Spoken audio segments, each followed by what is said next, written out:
40% of people with credit cards don't know what the interest rate on their credit card is. 40% of people who carry a balance on the credit card don't know the interest rate. The average credit card rate is 16.3% according to Bankrate. The Fed planning to raise interest rates, so credit cards should be closer to an average of 17% by end of year. The average balance of a US-based credit card holder is $5,525. If you pay minimum payments, it would take you 16 years to pay off your credit cards, which means that you would owe more than $6,500 in interest. Now, I'm not a mathematician, but if your balance is $5,525 and it takes you 16 years to pay it off, you would end up paying more in interest payments than in what you actually owed for the balance. Not very good. We have a quote here from Nick Reyes, author at Frequent Miller, who says, if you're carrying a balance from month to month, forget about rewards altogether. There's no way you'll come out ahead.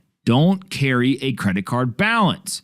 Then we have this great graphic, a poll. Cashback is Americans' favorite credit card feature. 41% of U.S. adults said cashback is their favorite credit card feature, far and away more than those who favored travel rewards, low interest, or wide acceptance. What is wild to me is that their favorite reward is cashback, and the next most popular one is that it's accepted in most places.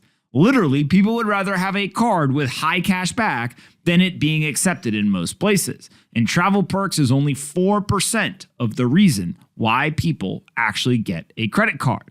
And so how exactly should you learn to pay off your credit card? Well, it's pretty simple. First, you want to transfer your credit card interest to a zero interest rate credit card, which can defer interest for up to 21 months. That is a key piece of this, is get out of the interest, especially high interest rate credit. Second, you can consider a personal loan, which with good credit, you can probably get to be 5 to 7%. SoFi has that personal loan product that allows you to consolidate your credit card. So if you have a big amount of credit card debt, you can basically stop paying 16, 17% on average, and you can get a personal loan, wipe out the credit card debt, and then just pay the 5 to 7% on a personal loan type of credit or debt. Again, you can raise your income, you can get a second job, side hustle, or you can try to negotiate a raise at work. Regardless of increasing the amount of money that you make or that you gather, one of the best things that you can do is simply to get it to a zero interest rate credit card or to wipe out the credit card debt of 16, 17% with a personal loan that ends up actually changing the interest rate you pay. Now, of course, this is not financial advice, but if you listen to Ted Rossman, the senior industry analyst at Bankrate and creditcards.com, he says, don't chase cash back if you are paying 15 to 20% in interest. Save the reward chasing until you are debt free. And so 40% of people who have credit card debt, with the average credit card debt being over $5,000, don't know what interest rate they're paying. At some point, does it matter if you know the actual number, or is it more important that you simply know that it's a high rate compared to lower rates that you could get elsewhere, John? I don't think it necessarily matters. I think everyone should know the number on the interest rate. If you pay off your credit card on time, which I tell you to do basically every single day, then it shouldn't matter, right? But the unfortunate thing is for over 40% or around 40% of people don't know what their interest rate is, and that can be a very big deal long term. But I know what mine is, and it's very, very high, and it's definitely above the average. Yeah, I think it matters because of how many people have credit card debt. I was just looking up the numbers briefly here, and before the pandemic, it was at $800 billion in outstanding credit card debt in the United States alone. And that means approximately 95% of adults have a credit card, and nearly half of them, 47% of U.S. adults, or about 120 million people, currently have credit card debt. Right. So that's a massive amount of people that have outstanding debt. So obviously the equation of kind of how much you're going to owe relative to your monthly balance is important in that aspect. But ultimately, yeah, it's just like, I think it's, is it Dave Ramsey who basically just says, like, just do everything in cash? Like, you never want to have, he doesn't believe in credit cards and all these other things, because when you really think about those numbers, it seems logical to all of us, like, hey, make sure you pay off your credit card. You don't want to get charged these high interest rates, whether it's 14%, 18%, 20%. It's higher than you could get for a loan or in these other things, right? So make sure you pay off your credit card. Don't get one if you can't do it. But the stats show something completely different, which is half the people, nearly half the amount of people, 120 million people here in the United States that get credit cards do not pay off their balance each month, right? So relative to that, a credit card is not a good option for a number of people. And there's certain circumstances, right, where people need, they only get paid on the 1st and the 15th and need the ability to kind of roll that over for a 30-day interest-free loan. But if you get caught up in that debt, you don't pay it off, it can be crippling at interest rates like that. I think that the idea behind this is exactly what you are saying here, which is credit cards can cripple you financially. And like, here's like the big warning, right? Is that if you are not careful and you take on this high interest debt, then before you know it, if you're not paying it off every month, you can get into this spiral that ultimately ends up taking such a long time to get out that you, again, as we used in the example, you end up paying more in interest payments than you do actually in the balance, which for the credit card company, they love. Yeah. Right. They made a ton of money. They made $6,500 in that example off of the interest versus just getting the balance paid off, which was, $5,000 balance. You want to know something crazy? What, it's also about the buy now, pay later stuff and like financing different larger purchases, which people have traditionally done with obviously cars, furniture, any of like the bigger name purchases. But I know someone who recently bought a dog this weekend, and guess what the rate is that you have to pay on interest if you have below a 650 credit score? Wait, for a dog? They bought a dog on You got a 650 or lower credit score and you finance the purchase of a dog, that might be a feedback as to why you got a 650. The dog costs a few $1,000s. It's purebred dog. I don't really know. I don't have a dog. I'm not getting a dog. But what do you think the rate is for if you have below a 650 for these loans? 30%. 110%. No. That's what I was told. That's got to be illegal. That's robbery. But the whole point is, who told you that? Somebody with a 650 credit score? Someone who went and bought the dog. With a 650 credit score? No, they're like, I have above a 650. But they're like, but think about that. Don't take financial advice from someone with 650 or below. Well, usually in certain circumstances, like there are businesses that people operate that run these, right? And they take hard money collateral. lenders. They some people put up their house, a car, whatever it is, right? If you don't have the credit score to be able to justify some of these loans. So you can obviously take that route. Obviously, that's not recommended.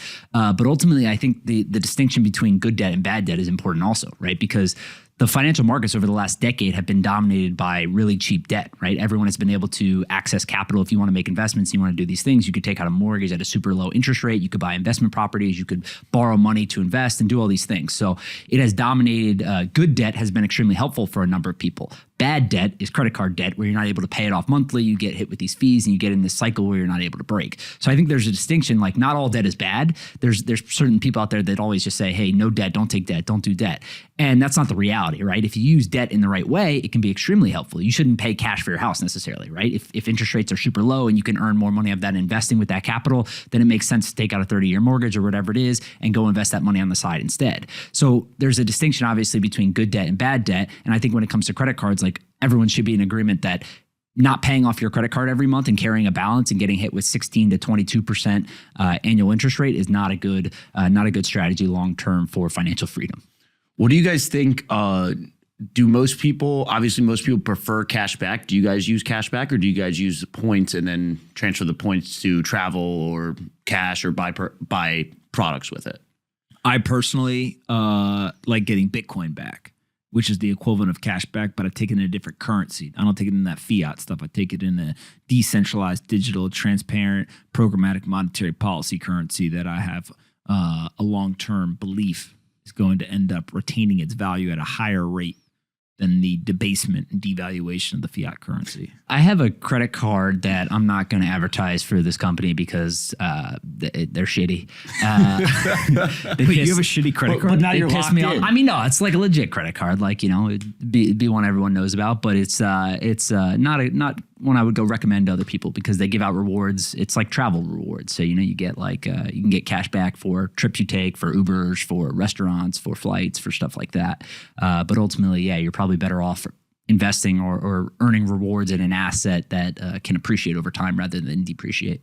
I also think it's funny that probably 99% of people who have a credit card and get points back, especially points, but maybe even cash back, they don't really do the calculations themselves. And if the credit card companies really wanted to, they could easily just not give you the points that you are deserved and earned throughout the time period that you had the credit card. So it's just interesting. I think everyone should just do a little calculation and keep the credit cards companies honest. Well, think about someone who got a credit card, right? Take if you went and got a travel rewards credit card and they paid you cash back, and say most of these things have an offer from like $500 to $1,000 depending on how much you spend within the first 3 months or 4 months, right? So say you go and did that a year ago, and you've been saving up for maybe a year, maybe 2 years, whatever it is, and you were looking to basically save as much travel rewards as you could to take a trip, right? And you said, hey, I need $1,000, $2,000 to take a trip. So I'm going to keep spending on this card. Whatever I typically do, I'll just always swipe the card and I'll save up enough points to go take this trip.